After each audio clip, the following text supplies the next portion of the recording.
oatmeal soap. Ang new SRP po niya is 230. Lahat po ng sabon natin, gluta, kojic, lemon, and oatmeal, pare-parehas po siya ng SRP, which is 230.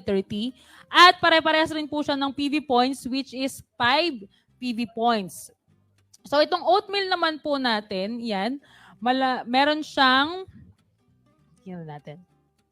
It is used as bath to heal skin ailments. It contains saponins, a mild cleaning agent that can help treat acne, eczema, rashes, and remove dead skin cells. So itong oatmeal po, kahit po hindi lang siya sa TPC, ginagamit na talaga siya, no? Kasi pag ginamit niyo po yung oatmeal niya, nakapag-try na po ba kayo ng oatmeal soap ni TPC?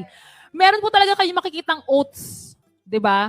So gamitin niyo po siya kasi nakakapag-heal siya ng mga wounds, yan, moisture ng skin, nakakapagtanggal ng dryness, yan. Tapos, it unclogs pores. Pwede nyo rin po siyang gamitin sa muka.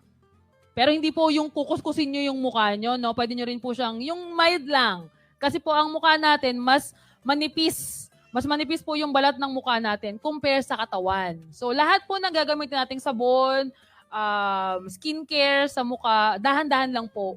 Hindi nyo po siya pwedeng ganunin. So, tap-tap lang po, ganyan. Tapos, circular motion lang yung paglalagay. Ganyan. At oatmeal soap ay nakakatulong po siya mag-unclog ng mga pores. So, sino po yung mga pores dito? Wait lang. Ayan.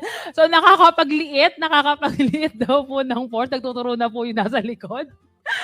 Ayan, at nakakapag-improve ng overall appearance at texture ng ating mga balat.